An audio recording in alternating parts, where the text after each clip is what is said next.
अस्सलाम वालेकुम दोस्तों। भारत की रियासत वेस्ट बंगाल में इलेक्शन होने लगे हैं। इन इलेक्शन में जो सबसे बड़ा ताकतवर नाम उभर के सामने आ रहा है वो 33 साला सयोनी घोष है।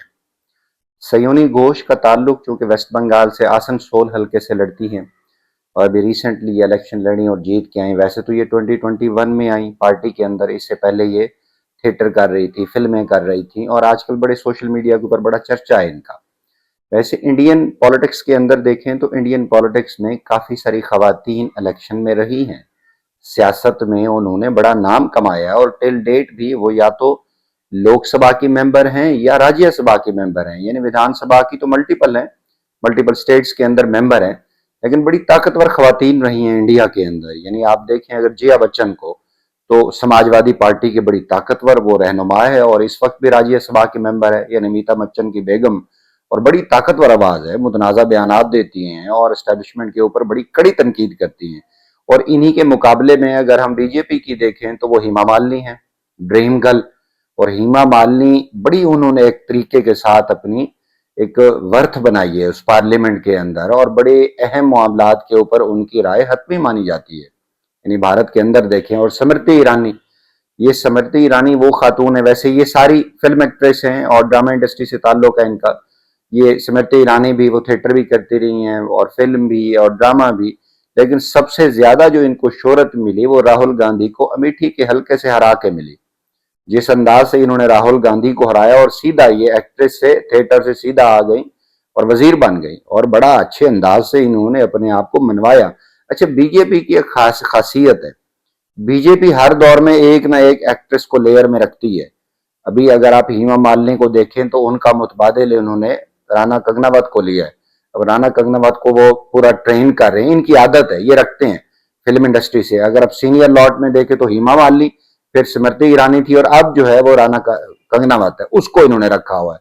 अच्छा, ये जितनी भी अदाकारें हैं जो अभी भी पार्लियामेंट के अंदर हैं, ये मशहूर रही हैं किसी दौर में स्कैंडल्स के हवाले से और कंट्रोवर्सीज के हवाले से।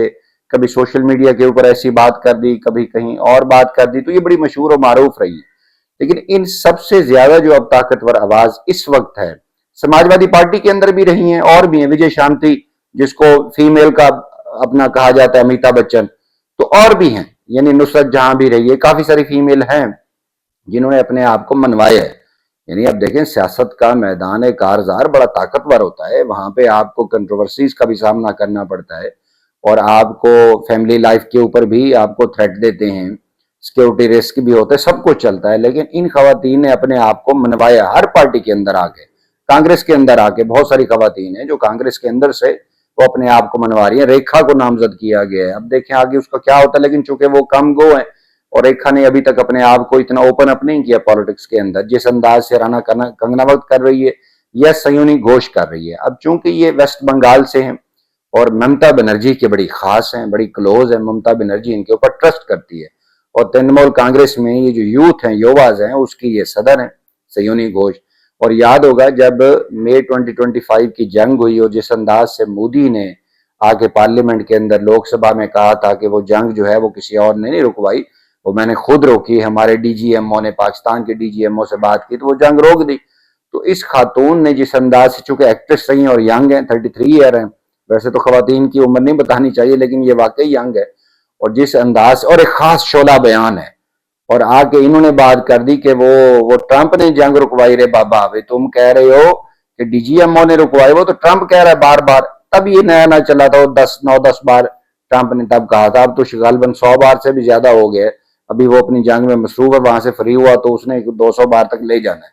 तो सयोनी घोष वो उस वक्त निकल के सामने जब उन्होंने सख्त क्रिटिसिज्म की। यानी आप इंडियन लेवल पे वो बड़ी मशहूर थी और अपने आप को मनवाया हुआ था, लेकिन जो पाकिस्तान और बाकी ग्लोबली जिस अंदाज से इसका फेस पहचाना गया, ये तब पहचाना गया मई 2025 की वॉर में। अंदाजा लगाएं, यानी इंडियन स्टेट को, इंडियन आर्मी को हजीमत उठाना पड़ी, लेकिन वहां पे कई लोगों का फायदा भी हुआ, इंडिया के अंदर भी बड़ा फायदा हुआ।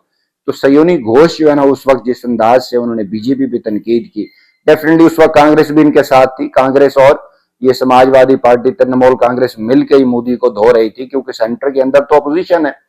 तो अब वेस्ट बंगाल की 294 की असेंबली के अंदर जहां 148 सादा अक्सरियत है, तो जितने एग्जिट पोल हैं वो बता रहे हैं कि हो सकता है चौथी बार ममता बनर्जी आसानी के साथ ये इलेक्शन जीत जाएं। उसकी वजह 2011 में वो आई और तब से लेके अब तक है, तीसरी बार हुकूमत बनाई है और अब चौथी बार है। हालांकि 2021 में बड़ा जोर लगाया था बीजेपी ने कि हम वेस्ट बंगाल ले लें, नहीं ले पाई। 2026 में अब जो है ना उनका वो मोदी भी बैठा हुआ है और अमित शाह भी बैठा हुआ है। कहा ऐसा जा रहा है ये मोदी वर्सेस ममता इलेक्शन है और ये जो रियासत है वर्सेस मरकज एक इलेक्शन चल रहा है कि मोदी का पूरा जोर है हमने ममता बनर्जी से हर सूरत में वेस्ट बंगाल की रियासत लेनी है। लेकिन वेस्ट बंगाल की ये जो ममता बनर्जी हैं उसने जिस अंदाज से सयोनी घोष को आगे रखा हुआ है और सयोनी घोष जा रही हैं, वो पब्लिक से मिल रही हैं, वो गला उनका बैठा जा रहा है, वो भागे जा रही हैं, वो यंग है, यंग ब्लड है तो अपने आप को यूटिलाइज कर रही हैं, खवातीन से मिल रही है। ममता बनर्जी की सियासत खवातीन की है। ममता बनर्जी ने जितनी भी अपने आप की अपनी यानी सियासत को आगे बढ़ाया है तो उन्होंने कोशिश की है कि खवातीन का जो वोट बैंक है उनको समेटा जाए। तो आज वेस्ट बंगाल में खवातीन टिल डेट मोदी नहीं तोड़ पाया और मोदी के यूं समझे कि दिन गिने हुए हैं कि वो जिस अंदाज से भी अब आगे जा रहा है तो उसको लग रहा है कि मैं जिस अंदाज से इलेक्शन जीत जा रहा हूं स्टेट्स के अंदर, बिहार में और आंध्र प्रदेश में अभी होने, तो अब उसको लग रहा है कि मेरा फुल स्टॉप लगेगा। अगर मोदी का वेस्ट बंगाल में फुल स्टॉप लग जाता है तो मोदी सेंटर हारना शुरू हो जाएगा और वेस्ट बंगाल का इलेक्शन वो इलेक्शन है। इसीलिए अमित शाह वहां बैठा हुआ है और जितने ही उसके वो गोदी मीडिया के चाटुकार है सारे बिठाए हुए। इनके एक स्ट्रेटजी है कि जब ये जाते हैं पहले एक मंत्री जाता है, फिर दूसरा जाता है, फिर तीसरा जाता है, फिर और जो स्टेट्स हैं उसके मुख्यमंत्री बुलाते हैं, फिर मोदी का भाषण रखा जाता है और अमित शाह जाके पूरी स्टेज गर्म करता है और अंजना ओम केशव और इस तरह के जो है ना वो जाके प्रोग्राम करते हैं वहां बैठ के रात के उस लाइटिंग शो बना बनू के लोगों को बेवकूफ बनाने का, हम ये लॉन्च करेंगे, हम ये लॉन्च करेंगे। बिहार में जो लॉन्च हुए देख लें।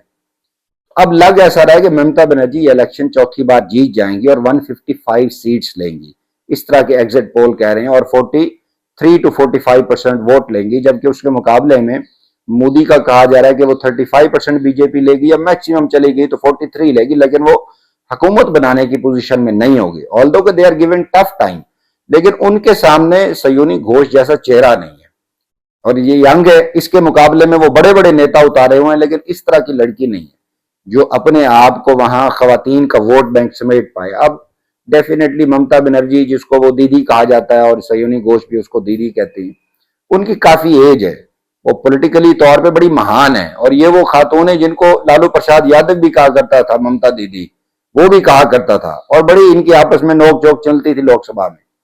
तो ये वो खातून है और आज वो एक बड़ी मंझी हुई खातून है, बड़ा उसका एक रोल है, एक माइलेज है। इवन जब उसको लगा कि ये ईवीएम के चक्कर में वोट बैंक तोड़ रहे हैं और घुसपैठियों का नारा झूठा लगा रहे हैं तो उसने सुप्रीम कोर्ट ऑफ इंडिया के दरवाजा खटखटाया कि आओ जी, अब इसके ऊपर पूरी मीडिया वॉर कराई गई। इंडिया के अंदर भी जो चीजें चल रही हैं वो इतनी अच्छी नहीं है कि अगर मोदी अपने आप को समझे कि मैंने पूरा इंडिया को बेवकूफ बनाए रखना है, तो ऐसा नहीं है। Indian Awam states to states जो थोड़ा सा वेल ऑफ है वो समझती है चीजों को। इन्होंने लास्ट टाइम 2021 के इलेक्शन में शहरी इलाकों को बड़ा अप्रोच किया बीजेपी ने और कोशिश की उसको समेट ले, लेकिन नहीं समेट पाए। और हाँ, इनको शहरों के अंदर कुछ वोट बैंक मिला, वोट की प्रपोर्शन इनकी तरफ आई, लेकिन उस तरह नहीं है और वो जीत गई इलेक्शन। इस बार भी ये कोशिश कर रहे हैं, लेकिन ममता बनर्जी फर्स्ट टाइम जो है ना वो जहां पे रूरल एरियाज में अप्रोच कर रही है, वहीं शहरी इलाकों में उसने सयोनी घोष जैसी कुछ और लोगों को भी रखा हुआ है। तो ये दिन रात एक किए हुए। इलेक्शन अभी होने लगा अभी इसी में और एंड जो आगे है अप्रैल है, अप्रैल में भी होगा, ये अप्रैल तक भी जाएगा।